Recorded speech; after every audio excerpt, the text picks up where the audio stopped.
Welcome to the Kickstart My Franchise podcast. I'm your host, Tim Michaels.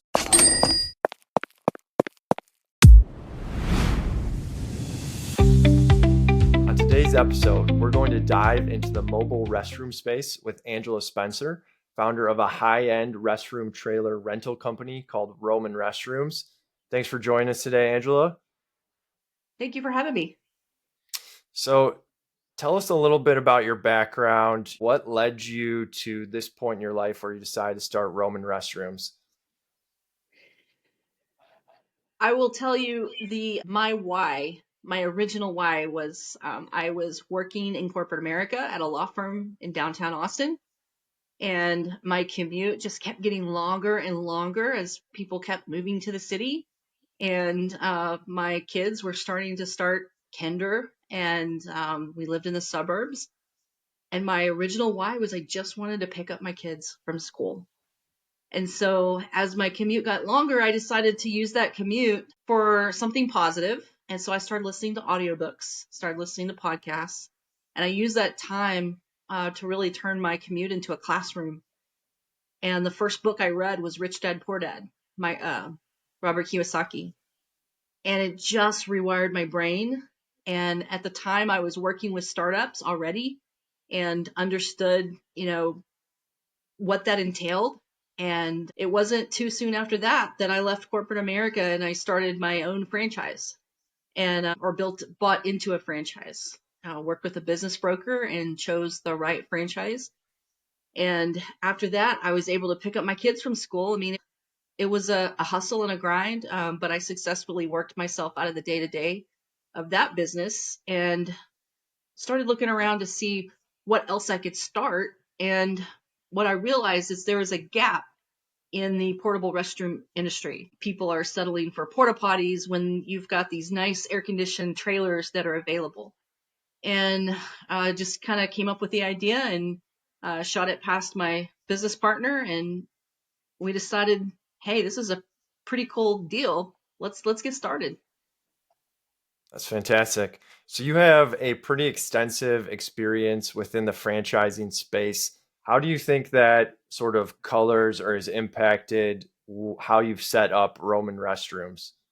Absolutely. So when we built Roamin Restrooms, myself and my business partner are both franchisees of different brands, and we've been in franchising for many years. And just being on that side of it from the franchisee point of view, coming in and starting new, when I bought my first franchise, I didn't know anything about business per se. And so I became self-taught. I started investing in business coaching and reading a lot of books and going to a lot of seminars and things like that, and just really learned a lot. And at one point, I learned so much, I wanted to start sharing it with other people that I learned. So eventually I became a business coach and helped other franchisees build their brands and become successful. And I know what it's like to be, on that side of it. And when we built Roamin Restrooms, we're really passionate about looking at through the lens of a franchisee rather than us as the franchisor. And we decided we're going to build this company by franchisees for franchisees. And there's a couple of things that we did that we're pretty proud of. And so, yeah, just having that insight is pretty valuable. Awesome. You could have started a business in any industry out there. Why did you choose restrooms? Because it's dirty and nobody else wants to do it. That is true. As Cody Sanchez said, it's a boring business, right? It's a different business. It's not sexy. It's not, it's not like serving a beautiful cup of cappuccino and it's the perfect Instagram pictures. Trust me, you don't want to see Instagram pictures of some of the behind the scenes stuff in these restrooms. That makes it sexy is the fact that there's not a lot of other people doing it and that nobody really wants to do it. And so it's an overlooked business in this area. And so that was one of the things that was really attractive to us is we didn't have a lot of competition. So let's say I want to start a Roman Restrooms. What is the total financial commitment that's typically required, and like what kind of equipment or things do I need to start out? So total all in, including franchise fee, and we do ask you to buy 2 trailers. Total all in's roughly 170 to 190, and that includes a franchise fee, all your equipment, things like that. One of the things that when I keep saying this was built by franchisees for franchisees is the fact that we wanted to keep costs down. We wanted to keep costs low. So we don't require you to spend a ton of money on different things. It is a very, very simple model. You buy 2 trailers and you have to obviously have a truck to pull it. We've designed these to where that they're lightweight and pretty much anything with a tow hitch can pull these trailers. But overall, we've kept costs down. There's really not a ton of things to buy. And tell us a little bit about these trailers. Like how many people can go in these at a time? What does it look like on the inside or the outside? Mhm. So let me ask you this: have you been inside one of these, Tim? I think I was at a wedding. It was like at the Harley Davidson Museum or something, maybe five Mm, years ago. yep.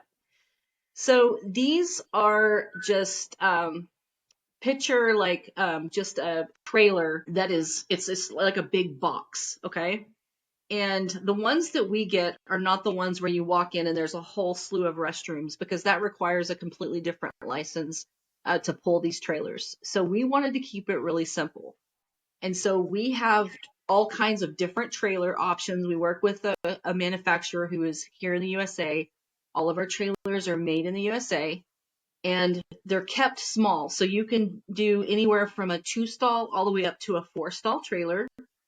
And so essentially it is you have steps and a door for each of the restrooms and you walk in and it is a pretty much like a 5 by 5 space. I could have the numbers off a little bit, but it comes with a flushing toilet. It comes with running water, a real sink. Of course, all your sundries, your toilet paper, your soap comes with a mirror, and it's AC and heated and also lit. Porta potties are really dangerous when you go into them at night. You walk inside, there's no lighting inside, and so that opens up a lot of liability for the person who rented those trailers as well as the company. People usually overlook that step and say, "Oh, these porta potties are so cheap. Well, I'm going to rent these." Well, what happens if somebody trips and falls in your porta potty?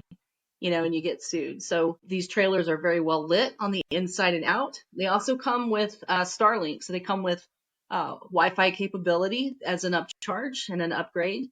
And we rent a lot of these. For example, here in Texas, we have a lot of weddings down in like ranches and family ranches where there's no Wi-Fi, there's no electricity, there's no water. And so we're able to bring in and bring all that stuff in, running water, electricity, Wi-Fi, and people love it. That's fantastic. And as far as actually running the business, it seems, at least from my vantage point, like it's probably relatively simple. But I guess the one blind spot I have is what happens after the event. You mentioned that you don't want to always look at some of these toilets, but like, how do you actually clean them and get rid of the waste? Mhm. Yeah, that's a question. That is the number one thing people want to know. It's actually a lot easier than what you think. So there's a couple of ways you can get rid of it. You can hire a septic company to come in and pump the waste out. But the typical means is you would take it to an RV park or a state park or something that has an actual dump site. And I don't know if you're familiar with that, but it's basically a hole in the ground that's a dedicated area so that RVs can dump the waste, and it comes with a huge tube. You just simply hook it up and then you open the lever and everything comes out. Then you can clean it out with a water hose. It really doesn't take that long. And then you clean the inside, wipe it out. These are designed to be really easy to clean on the inside. And then you stock it back up and get it ready for your next event. It's actually doesn't take that long. So you're setting it up. You're setting it up at the event. Takes maybe 20-30 minutes to set up. Then you leave it there, go do whatever you want to do. You don't even have to be there. You come back, spend an hour or so cleaning it out, and get ready for your next rental. Yeah, relatively simple, it sounds like. So that's great to hear. One question coming back to the finances really quickly. Is this Mhm. something that I can get an SBA loan for, or do I need all of that in cash? Yep. Yeah, you can get an SBA loan. We are in the process of getting SBA approved. So any day now we'll have that certification. But yeah, you can absolutely use an SBA loan. We also have a financing partner that we work with that can help with purchasing the trailers or obviously purchasing the business as well. So we have several different options to choose from. Awesome. So what would you say is like the minimum amount of cash somebody would need to realistically be a franchisee? Mhm. Realistically, any loan you're going to get, it's going to be 10 to 20% down. So if you're looking at, say, $180,000, whatever 10 or 20% of that would be. I don't have a calculator offhand, and it's not great at math, so nominal. You do have to have cash after you buy everything. We want you to have enough cash to you know, make sure that you have money for marketing and operating expenses, which are very nominal, but you still want to have some cash in the bank. So to throw out a ballpark number, I mean, I couldn't even begin to throw out a ballpark other than I would say 20 to 30% of the 180. Sure. Yeah, I know it makes a lot of sense. And do you typically start with any employees, or what would you recommend franchisees do? So that's to me, that's one of the best parts. I have talked to so many people with business, and the one resonating factor, like what is the biggest pain point in with most or any businesses, and that's people. And so people can be hard to find. So that's one of the reasons we designed this not to need employees. So if you want to be an owner operator, you can. If you want to be a little more hands off, you can do that too, but you still don't need employees. So if you want for example, to hire somebody to actually just take the trailers out, drop them off, and set them up, you can find somebody, hire a 1099 contractor, pay them a couple $100s to go and drop them off and clean them up, and then you never have to mess with any of that. But then, of course, you would be running operations. So we really designed this for somebody who wants to be involved in the business, but doesn't want to spend a lot of time, if that makes sense. And so the most Absolutely. time you'll be spending really is, recruiting your contractors, doing your networking to recruit your business and, develop those relationships with your wedding planners and things like that. But it's everything, the whole system can actually be run off of your phone. I've booked a wedding at an airport before. So it's really a flexible lifestyle.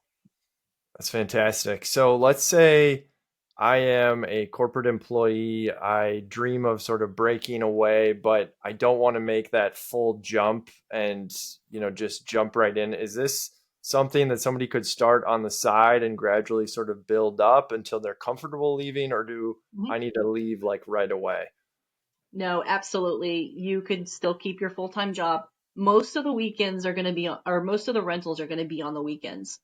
And so, most people work an 8 to 5, Monday through Friday. So you're still available on those weekends. You can still hire somebody to take the trailers out, or you can do it yourself. Now, as far as marketing goes and networking, you'll still need to realistically make time for that. But that can be also doable with a full-time job as well. So it really depends on what you want to do. It's absolutely something that you could come in and do part-time and then eventually build this up and scale to 10 trailers. And when you do that, you might need an employee or two if you're scaling to 10 trailers, but it really depends on what you want. If you want a side hustle, it's great. If you want to build this and scale it up and create a valuable asset that you sell later on and make a nice profit out of it, that's available too. It really depends on what your goals are.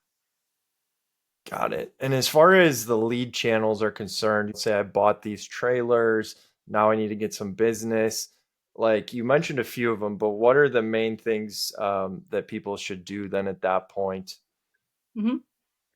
So when they first launched, the good thing is, and this is one of the things that we're proud of, again, by franchisees for franchisees, is the fact that your CRM platform will come preloaded with all the leads in your area. And when I say all the leads, I'm primarily talking about business leads. So your wedding planners, your event planners, your construction contractors, renovation companies, film crews. We've had our trailers out on a movie set for several weeks on a horror film that was actually a pretty fun little gig. That's Um, awesome. so your CRM is going to be automatically have this information. So the day one, you just pick up the phone and start calling people and telling them, just introduce yourself. Our first franchisee started just picking up the phone, and she found out there was a balloon festival coming to town. She called the event and said, "Hey, I want to bring one of my trailers out." So she was able to do that, and that was a pretty good rental for her for the one day. It was about $1,800 she got for the one day for that rental. But it's just picking up the phone and introducing yourself, networking, sending emails, going to events, going to just make yourself known. We suggest you do Google for marketing as well. And of course, you've got social media and things like that to help get the word out there. But those things are easily done. We teach you how to do all that. And what does the competitive landscape look like exactly? Like, how would you characterize it? It's interesting. So during our franchise discovery calls, we have potential franchisees that we talk to all over the nation. And one of the things I love doing is I give them homework after each call. And the homework is call 5 companies in your area and ask them how much a 3-stall restroom trailer will rent for the weekend. And it's so interesting because I've gotten consistent feedback nationwide. And the feedback is this: I called 5 companies, only 1 or 2 responded. We had the same we had the same experience here in Austin, where we would call a company or we would fill out a form online or whatever, and nobody would get back to us. And so we understand the importance of speed to lead, which means if a lead comes in, you got to be on that lead so quick. Every minute that goes by that you're not responding to that lead, your chance of converting that lead drops by a significant percentage. And so if you're not calling that lead, you're not getting the business. And so the gap here, it really all over the country, is the fact that people are not, I don't know if they're busy, I don't know, I don't really know, but they don't have the speed to lead, unfortunately. And some companies do, but a lot of them don't. And a lot of companies don't even get back to the people that are calling them for quotes. We also And, have a book online option which is a lot of companies don't have that as well. oh, that's great. Yeah, no, I can second everything you just said from my siding business. Like, there are some very large companies here that we've rented. Now, these are not the nice kind of, larger restrooms that you have, but, one man portable toilets, and they won't come and pick them up for a week. And the client is yelling at us, like, why is this thing still in my house? And we can't get a hold of anybody, or they tell us they're coming and then it's 3 days later. So customer service is huge within the space. And it sounds like, from my personal experience, that the competition is actually quite weak and can be easily sort of defeated, for lack of a better term, in that area. So for somebody who's listening to this, they're looking at a bunch of different franchise opportunities. How would you summarize sort of why they should consider becoming a part of Roamin Restrooms? Mm-hmm. Because there's so many brands out there. Really what sets us apart is we've designed this to be easy. We've designed this to not require a lot of purchasing of just equipment and stuff in the very beginning. We've just designed this easy. It's the overhead is very low. It doesn't require employees. It doesn't require a brick and mortar. My first franchise required a brick and mortar, and that's, right there, that's $3,000 a month by the time you spend utilities and all that. Why not keep that money in your pocket? So, when anybody's looking for a franchise, you want to make sure that, you want to look at your expenses, look at your overhead, things like that. Another thing that you want to look for is make sure that your franchisor has experience. One of the things, like I said earlier, is we're really proud of is that we are built by franchisees for franchisees. So we understand what it's like to start off, and we understand what it's like to really come in and not have any experience at all. We have we do have business coaching, and we want to help our franchisees become successful at the end of the day. Well, that's all the questions I had. Did you have any last words or anything else that you want to get across? Yeah, just one more thing. I mean, we just come check us out and see what we're about, because I guarantee you, in the next couple of years, as a society, we will not be settling for porta potties. The luxury restroom trailers will be the norm. Mark my words. December 2nd, 2025. Mark my words. In just a few short years, we will evolve as a society, and these trailers will be everywhere. Well, thanks for joining us today, Angela. It sounds like a great, low cost, well, not low cost, but low ongoing effort opportunity after you get it up and running, which I think appeals to a large audience. So thank you so much for joining us, and please check out Roman Restrooms.